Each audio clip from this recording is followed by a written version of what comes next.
guys ready? In shape? Yep. Again, thanks for being here and whatnot. Appreciate your coverage. You know, we're limited. It's actually hard to talk about these recruits today because we're so used to we can't talk about them. You know, I got to think about them not being recruits, but signees. So it's good to make it official. You know, a lot of these guys committed a long time ago, but it's nice to get it over with. And we'll talk about those guys just in general. You know, our thoughts and as we went through recruiting. Number one, you know, we're going to start as a state school, trying to do a good job in state. We landed 5 guys. Some of those guys on paper and on tape look really good, and that's nice, and we're excited about those guys. Several of them from some outstanding programs. I thought we had great representation there. I will say, before we go forward, and I'm talking about guys, I really believe, in my opinion, this is our first, what I would consider, full recruiting cycle, because we had a chance to see these guys as young kids. You know, as you know, our first year, this time of day, we had 1 month to recruit and get guys, and you were just getting guys. So you weren't really looking at next year, you were getting them. You go back out by rule, we can't go out till October, November with your school, or spring visits, but I can't go. I get a few visits to games, but not a lot because I'm with our team. I don't really get out to December and January, but December and January a year ago, I was seeing a lot of these juniors, these kids in our state, these kids in the Midwest. So you're kind of seeing those guys, and you're at their basketball games, you're at practices, and you're limited with how you contact, but you get that early relationship going. And even though this is on paper our 3rd class, I think it's the first, quote, full cycle where we got a chance to really get to know coaches, players, sell the product, get them on campus, get them connected with our kids, our program. I think also our program. Our kids being able to sell what we're trying to do. I don't know if our players could have done that the first year. I don't know if our guys were really into it year 2, but now year 3, I think we're very stable. And I think we've got some solid foundation that we've built, that we're standing on, that we're, I think, building and moving forward. And I think it's just taking some time to get to that point. But in this recruiting process, when you guys, and some of you guys, you know, have your deals where so-and-so is the recruiting coach, there's no one person that recruited anyone. It was a total team deal, and not just our staff. There's guys specifically that I think I called every week, that I personally saw, whatever. Okay, so what? So the defensive coordinator was there, or the position coach was there. On our visits, we include our administration, talking to recruits. Our strength coaches are eating with them. They're in the weight room with them. Our academic people are with them. Professors come over and meet us at meals. Amy Frill is selling our nutrition program and what we're doing. I think one of the things that's underwritten, if you have a good class, our players were a big part in recruiting, because they're the guys that walk the walk and sell the program. So a lot of this day being a good day wasn't one coach or what we've done as coaches, or it's our program.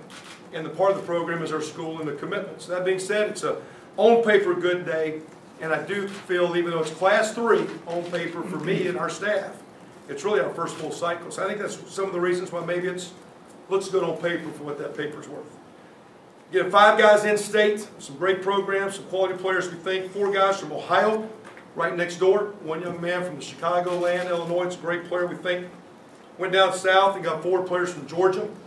I think number 1, Coach Fabris's ties. We went in there more in the spring and got to see players and got on players and got with them early. And then all our, you know, the best thing when you fly out of Indy going south, you pop to Atlanta half the time on most of those flights. So it's always easy to hop in and see a kid or two and keep traveling to other parts of the country. So great alumni base in Atlanta. It's an easy sell when you sell our school and our business school and what the Metro of Atlanta does, which is awesome. 5 kids, counting one of our JC kids originally from Florida, 4 high school kids, and 1 JC player. So 9 guys going down south, 10 guys here in the Midwest.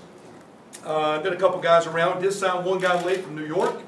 And one of the big sales we had there was our alumni base and what we've got in the New York area. So again, a lot of ties coming back to our school in alumni. As a program on paper, we're looking at what we think are potentially 13 defensive guys, 6 D linemen, 4 linebackers, 3 DBs.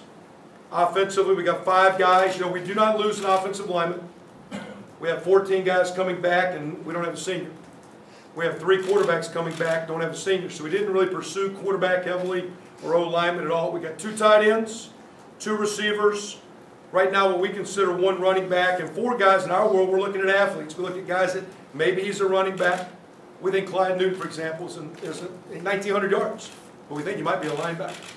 And he knows that. We've talked a little bit about that. But you've got some guys, maybe they're receivers, maybe they're tailbacks, maybe they're DBs, maybe they're backers. That'll work out. So to me, we've got 4 swing athletes that are really pretty good. So 13 on O, 5 on D, and 4 guys we'll probably figure out when they get here, see how they develop and see how they move. So that's the class, and with that, we'll open up for questions. Kevin, the kid like Latham, the ability that he has to play basketball, very athletic, as a defensive lineman, what attributes does that bring and maybe is unique that you haven't had before? One, it's a great question, and not that just because he's a good athlete playing basketball. I struggle sometimes with recruiting a kid that can play Big Ten football and maybe doesn't play another sport in high school. You know, you're not fast enough, you can't run track, or good enough athlete to be a baseball guy, or wrestle, or basketball, etc. The next thing is when you get kids like that.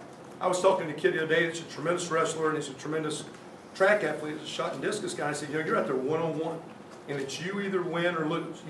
You fall on the throw or you make a good throw. And there's a lot of pressure in competitive situations. And the more we recruit athletes that know how to compete, the better your recruit is. So one, I like guys that play a bunch of sports.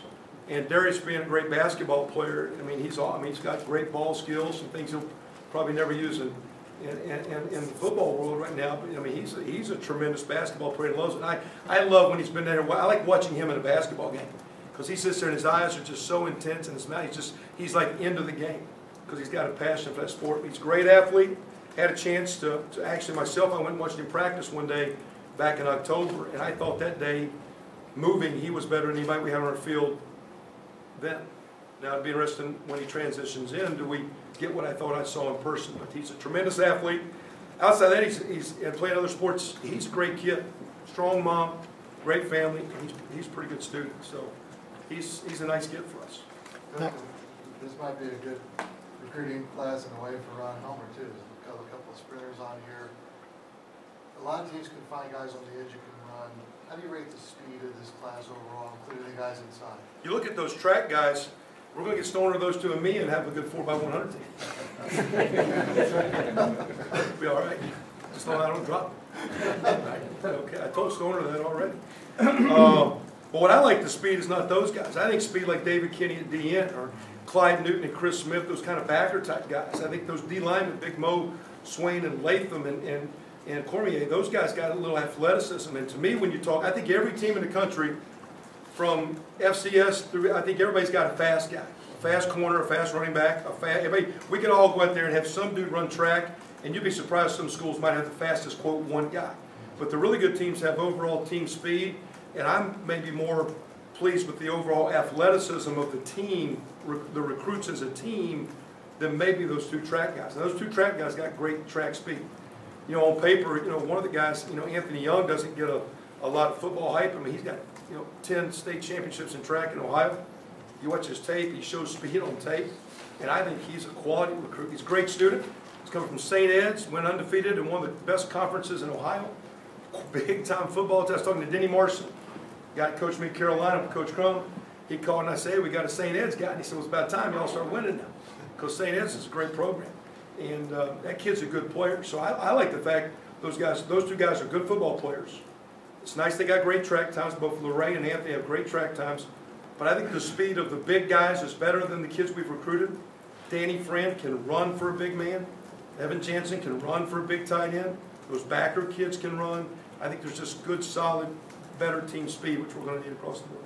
I'm not going to ask you who's going to play next year, obviously, because you can't project that. But from a physical standpoint, which guys really stand out as being physically ready to play next season? Well, again, we'll get them here for 2 months of summer school, we think. Most of them, that's been the trend the last couple of years. It's kind of a voluntary optional deal. They got to graduate and be eligible. But I think that period will trend a lot of who is ready and not. I don't know if there's many of them that are far off. Again, we played 16 2 years ago, and I think 12 last year. And again, but we don't promise that. Every recruit here was told the same thing. We promise everything to your left, my right, in the academic center to get a great degree from a great school. And to your right, my left, in our locker room, we promise good people. And that's what we're trying to do it with. Now, if you play, that's a two-way street. We're going to coach you, but it's on you. And I get 1 month, August, 29 practices. Coach Hill's got 2 months, June and July. We're sitting here with February, March, April, May, 4 months. What are you doing to get ready? So a lot of these guys got a chance, but if they sit around and get out of shape And we got to build them back into shape. How good are they going to be? If they really don't attack the weight room, where are they going to be at? So, to me, I believe in playing young guys. We sell it, but we don't promise it. But, you know, every good player that we're looking for needs good habits. They're going to come into a very competitive situation. Not only sitting in our meeting room, weight room, practice field, they're going to come into a very competitive situation in the classroom. Wherever you're at in high school, when you come here, everything's kicking up. Everything's better. So those students are going to be better students. These athletes are going to be better athletes. We're going to push you harder in all areas. We need guys with good habits. So all these guys that might play early, we're trying to convince them, if you're going to play next year, what you're doing right now is giving that a chance. How well and hard are you working in class? Taking care of business. Are you going to the weight room, taking care of your body? Are you sleeping good, eating good? So when they show up for gym with Coach Hill, they've climbed the mountain some and Mark can keep pushing it, or do they stay where they're at? So there's a bunch of them that can't get in the mix. And even though we got returners, entitlement here when I first got here was at an unbelievable high to me. There's nothing entitled. You earn your spot. We'll throw those dogs into deep water and see if they can swim. Coach, you mentioned your current players recruiting these guys, or helping recruit these guys, but also sounds like these recruits recruiting each other. I guess how much did that help this class, and how good is that? I guess a positive sign is that when that starts happening, and these guys are bringing each other in. Go to the great point question. A couple comments I heard in my conversations with kids. You know, one guy wanted to commit early, and I'm always like, well, why? Not great. Okay, well, why? You know, because I don't like to commit, and we start shopping around because that's not a commitment. You know, and so why are you picking us? And I get the typical, well, you know, like the school and the program, like the coaches, but I got two comments over and over as I really felt a connection to your players, and I really feel a connection to your recruits, and I feel like I feel a family and I fit in. I said, well, yeah, that means a lot to me because I'm talking about good people in our program. And so those guys connected, got to know each other, and I'm sure that helped. But I know in my world, when a kid was telling me, a recruit, how much he liked our players and felt comfortable, and how much he felt comfortable in talking to other players, other recruits, that gave me confidence that we're getting a good fit, not just a good highlight tape. Because I think every player, there's going to be a kid that's a good kid, a good person, been raised the right way, been coached the right way, he understands how to compete and work. And when I got that kind of feedback, Dustin, that was positive. So those kids connected with our players, and they did connect with themselves, and I think that's huge. What does it mean for, I guess, juniors in for junior day? Are you seeing any of that filter down to like the 2014 class and state, anything like that? You know, are those kids connecting already with? I don't know about that because we're limited without contact and what you can. And, you know what we're doing? We're not doing one big junior day. We got a couple, you know, nice basketball games. We're able to get an intimate environment where we can, you know, get some guys in there and bring them in at one-on-one, get to know and connect with them as guys. You know, we've got a number of, quote, early offers out, but we don't expect early commitments. We want to earn it. We put offers out to let you know we're serious, and let's build a relationship. Let's start building some trust and communicating. This is our standard. This is our way. This is what we're about. Let's get to know you. So, I mean, right now, I think to me, these early commitments, kids are picking jerseys, and kids are picking jerseys in stadiums, and coaches are recruiting highlight tapes.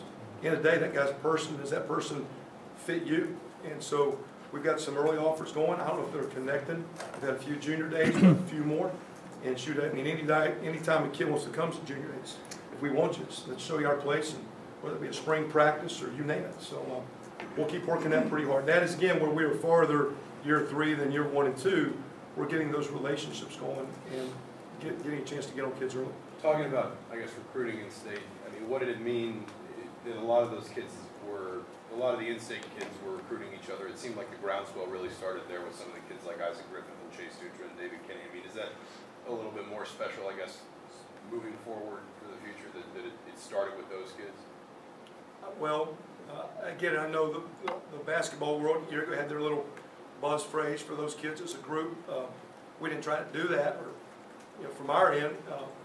Matter of fact, when I talked to some other kids, and when I would talk to after 1 or 2 come in, I said, well, just because he's coming doesn't mean it's good for you. What do you want to do? It's nice we can be a group. It's nice we're from our state. I think our state school is going to do more for you than anyone. But at the end of the day, you're the one going to school. You're the one playing ball. Is it good for you and your family? So it's nice those guys network, but in my world, I didn't try to force that. Matter of fact, I had conversations like, well, it's nice so-and-so might be coming, but this is about you, your education, your career, your family, your goals. What do you want? And so it's nice there was a group working, but individually we kind of recruited each one independently of each other to some degree. I mean, because at the end, it's not a group going to class, it's that one guy. And it's not the whole group getting the degree, it's that one guy. So it's nice they worked as a group, but, and I appreciate those guys connecting, and that's a part of that, recruits getting to know each other and working each other. But in my world, I was dealing with each kid individually and what I thought he could bring to our family. It does help you though, like the kids from Indianapolis, for example, the program rep, if they come here and they do well, maybe gives you a little more when you go back into that market with like the same schools or even. My comment to them was, I don't want you to commit, I don't want you to sign, I need you to come here and do well. And I actually had more pressure on me because I have to make sure you do well. You have to do well in school. You need to become a good player. You can't come, our commitment to you is, we're not going to give you anything, you're going to have to earn it, but it's nice you come, but we need you to be good. And that's our job to make sure with the resources and what we're doing that we get them in a direction that they're successful. We're not promising anybody a spot or a jersey number or guaranteeing anything, but trust me, it's great they came, but the real deal is going to be how they produce and how we perform and then that will snowball maybe potential as we continue to brand and build. Coach, first couple of years you guys took a guy late each time, Stephen Houston and Tim Bennett. You lost a guy today in the secondary. Do you see maybe trying to replace him down the road if somebody falls through the cracks? Yeah, and that was one of our things even at the end. Like if we didn't like anyone at the end, for example, last year I rewarded some guys with the walk-ons with scholarships, and they knew it was for 1 year. And I've told them, like, hey, I'm kind of hedging your money. Like if I could find someone else that we think's a better, helps us as a program, we're going to add him to the family. But if not, you're already here. So at the end, we were being a little picky. I think some guys, everybody's freaking out. Well, why aren't they bringing more guys in? What's going? We were like, is he a good kid, good player? Do we need him? Does he fit the spot? And I think moving forward there, Matt, it'll be, if you find somebody late, you're not getting sold a bill of goods. The guy, fits. We've gotten very fortunate. Stephen and Tim were both 2 late finds. There's always some guys that qualify late, but again, when the guys are sent out to late, you got to go through all the smoke and figure out really what's there. So the potential to do that's there, but again, I think we're getting to a point with stability that we don't need to panic. And that was at the end. So very at the end, we actually had a couple other guys in there visiting we didn't offer because we didn't feel comfortable that maybe that was what we needed to do. So we got some, we lost some, we offered some, we didn't. There's the potential here late, and we'll see how it plays out. But we can. There's space available, but with 19 starters back and a bunch of guys, and you're throwing 22 in the mix, you're not losing a lot, and you're adding a lot. And if you're adding for 4 years. It ain't like it's a pro coach bring you in 2 weeks, cut you and send you on down the road. It's like, I got you. So is he a good player? Does he fit our institution? Antonio Allen landed in the All-American Bowl, committing here. The first one signed today too. Yeah, and so how do you think that helps the outside perception of the direction the program's going? Against credit to Coach Kirshner and Ben Davis too for him. That kid's got a pretty neat family too. Know where to come from. I was home visit there. There's probably much love in that house as any place I was at. So that guy's pretty good. Coach, you guys, defensive line was your big graduation loss and seems to be one of the strengths of this class. Was that a priority all along? Very much. 2 JC guys. One we got on here late. Had worked one. Darius early. Heidemann early as a JC guy to be a mid-year guy was neat. We needed that. We're a little void for immediate spring needs moving forward. Darius's ability. I think Maurice Swain's a very similar guy. Has nice size. Those and then the other JC we had late. There's a 300-pound kid that just was kind of stuck out there late. That got called in the shuffle. We'll see how that pans out. His tape looks good. There's always risk reward big guys. Some of them will come in shape and ready to roll. I will say this: my experience of those JC guys. If you look at it, took Stephen Houston a while to get going. Took Antonio Marshall, Tim Bennett a while to get going. And the JC guys that don't get here early, it's kind of hard to. Hey, even though I'm older, I'm going to walk in and day one be ready to roll. Especially the position that requires a lot of what I think stamina, and the level that we require those guys to play at. Most high school guys and junior college guys aren't at that point. So those guys will be thrown in the fire. They'll be thrown in the mix. It'll probably be a work in progress.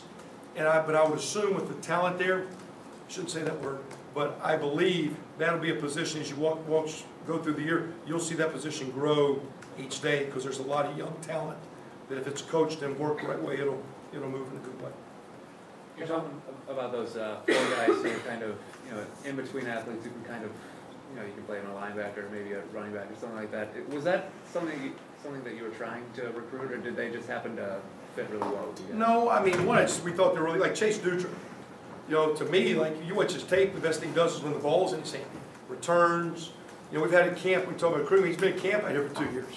He's out there, hugging on for 2 years every day, and which is nice. 3 days of that. And 6 days he's been on here. We've been coaching him for 6 days. 14 practices. We've already coached him 14 practices. So you get to know kids, get to work with them. Antonio Allen's been down for 707. That's a good deal. Get to work with those guys. Chase's guy, the best thing, if you watch his tapes when the ball's in his hands, great kick returner, punt returner, jailbreak screens. They're an option team running the wishbone, so they catch him on the speed, sweeps and all. But you think his size, you look at his body, you think he might be a defensive guy. But then you see a guy, but then, okay, in our world, we don't run that kind of offense. You're really not truly a tailback. Are you a receiver?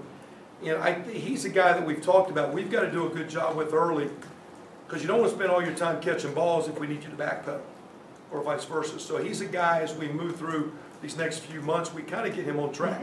I do believe when you have a guy that can play multiple positions, the best thing to do is to do what the kid really wants to do.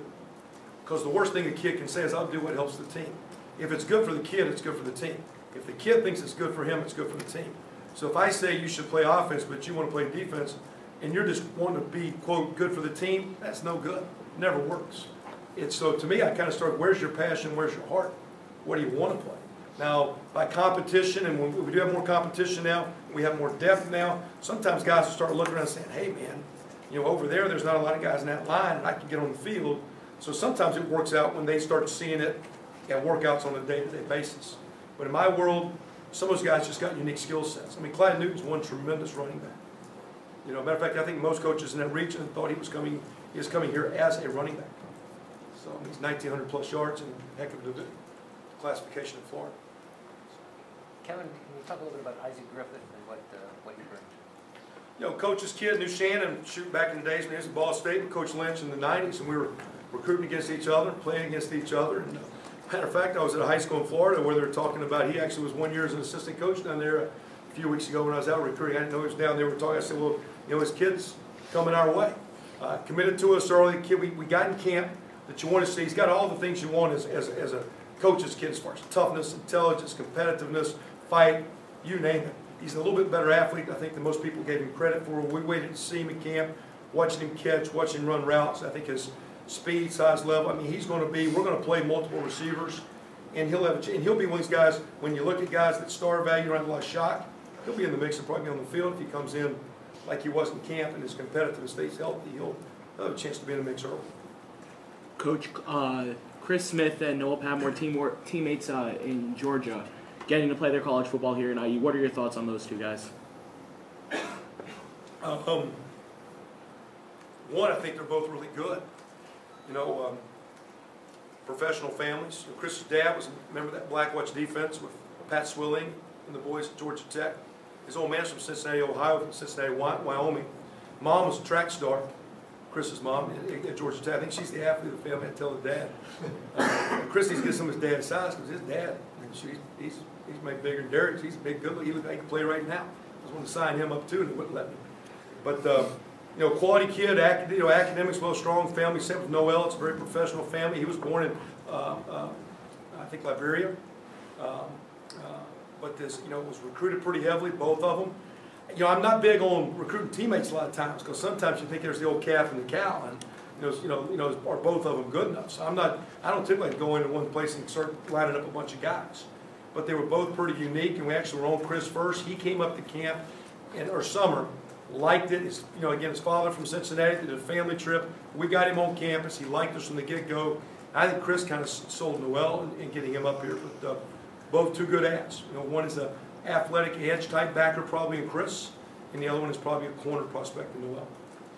Another athlete from Georgia, and Sharp Fawn, listed as a DB rather than an athlete, so I presume you see him as a corner. Is he just watching his tape? He looks like another guy with the ball in his hands. Is that right, He can. I think we got to get him now. He's got great speed and ball skill, and on paper, one of the better players. And I do think physically, both he and Noel and a couple of our skill guys, we need to give him a little bit bigger. A lot of high school kids come in a little slight and strength level wise. So, but we needed some help at corner. We thought that's where we recruited him. He kind of knew that. Although I do tell the coaches when you watch him on tape, when they're throwing bubbles and he's playing wildcat quarterback, he's really, and he's a great returner. There's several outstanding special kick returning type guys in this class. And he's another one. So again, but I think we're going to start him with DB and see how it plays out. But he has flexibility to flip and play a couple sides. You know, you got some of those D linemen to be O linemen. You got guys like Danny Friend and Evan Jansen. I mean, they're not as big as Spriggs, but they're like bigger type bodies. And you're 250 pounds playing basketball. You might be 280. I mean, you don't know. But what I like is they're good football players, and they're big, and they're athletic. They can run. So whatever they pan out, they're going to be good. We believe, and we need them to be good players. Anything else? It's kind of basic, but I mean, just what do you mean to close the way you did these last few days, and then today picking up Smith swing? Just trying to keep you on your toes. Keep you guys kind of threw a little under the curveball there, for a little one you didn't know about slipping through the cracks there. Just kind of keep you guys jotting. No, it was good. I mean, a long time ago, I used to pray I needed this running back or lineman. Now it's like, hey, make sure we work with who we're supposed to work with. And I think that kind of happens. You know, so them guys coming our way, we recruited them hard. Staff did a good job. But it's kind of amazing how things work out. It's kind of amazing things you worry about. You know, I'm worried about is, why is it taking this appetizer so long to get out of this meal? Because these guys don't want to sit looking at my tail, they big butt. They want to go see the guys and see the girls around campus. And they're sitting with Coach Wilson eating a blossom onion from some restaurant or something. You know, it's like, hey, you know, so it's amazing what you're worried about. I mean, I'm all worried about is the snow out of the way when they walk in the door. I mean, I'm walking around like, why, you know, just all the things you worry about. It's amazing at the end how you get who you get. Coach Walker, he said all the time, you know, you're going to get who you're supposed to get. And it's kind of neat. And I do think this. I think we got guys that fit us. Because when they were all here, we liked them as kids, and I think they liked us. So I don't think I was surprised. But it's kind of amazing how it works out. And again, the more you work and the more you build relationships, you know, the more you get good things going. Like I say, this one's wrapped up, and we're already on the horn with some guys. We've been, you know, I can't go out in spring, so for 6 weeks, 3 in December, 3 in January, I was seeing guys and seeing every junior and sophomore I could legally see on a basketball court and in a weight room and trying to get this next thing going and keep building. Because we're moving in a good way. But again, I'm telling you, we're going to keep doing good, keep getting better. The deal is this program deserves to be consistently good, and that's a consistent effort from what we're doing. So this one's over. We're going to keep marching on. Kids are here in school. I know we've lost a coach. We've got nothing official on coaches. We'll address that here in a short period. We're not at a point of, we were going through signing day. Matter of fact, I think I made a lot of people mad because it's amazing. You are a great friend of everyone. You have a job open. I didn't talk to anyone through Saturday about jobs because we were going to recruit. I was going to see every junior I could see, every sophomore I could see, and we were trying to close the door and get a couple of these guys again. So we've been recruiting. Now we'll kind of get the staff moving. We got great resources. We have lost a couple of great. Matter of fact, I was thinking that you guys don't realize this. We've lost 3 guys off the field, and David Kinney, now it's Indiana State. Jeff Sims, our recruiting guys at Florida Atlantic, and David Elson's now at New Mexico State. Those are 3 guys that weren't even full-time coaches that are coaching FCS and Division I ball. So I think we've, you know, matter of fact, I was throwing all the guys. I always forgot, you know, Corey Raymond's at LSU now, which is not always, you know, I mean, Corey was in here for a month. So, you know, we've attracted, our administration gives us resources. This is a great place. We'll get a good coach. But we've been recruiting, and it's nice to finish up. Appreciate you being here. Appreciate what you do. Real good. Beyond recruiting, just as the off-season conditioning program goes, are you looking at any kind of position changes as we get into the spring, anything like that? Yeah, I don't know. I don't think. But, I mean, subtle. I mean, what's the difference between right guard left, or right guard right tackle, or, you know, D and D tackle? I don't know if there's anything earth-shattering where, you know, somebody's going to quarterback, or, you know, I mean, there's subtle things. You know, I mean, to me, a DB's a DB, but it's corner safety, safety corner. I don't know if it's, you know, we're trying to find the right spots. I don't think there's anything earth-shattering. We've been, our kids, I think, are doing really good. Coach Hill, we've got great staff there. We have been recruiting hard, and we're here some. We switch gears, and yeah, it's junior recruiting, but now we really switch gears with 2013 spring ball and taking the next step because everything's back, but everything's back's got to get better. And so we'll switch gears. I don't think there's going to be anything radical. Don't anticipate. Real quick on that, how's Trey? Good. I was out, I saw him today buzzing around. We were running yesterday. We did vertical testing. He did vertical testing. He was told to land on his good leg, not his bad one. So I think he vertical high 20s, not quite to where he was. I think he's pushing 200 pounds, about 97, 98, so he's getting the strength up. He's running, throwing. I know he's throwing. He tells me, I'm not allowed to see it. He's running. Yesterday we ran 16 sprints, and he ran them all right in the middle of the pack. So it looks good. I don't think he's quite 1,000%. I think he'll get everything in spring. We always protect quarterbacks so they don't get hit a lot. But he looks, I don't know if he's quite him yet, but he's pretty close. So he's doing good, no hiccups. And other than that, there's no major health issues. We're doing good. Thanks. Appreciate it. Thanks.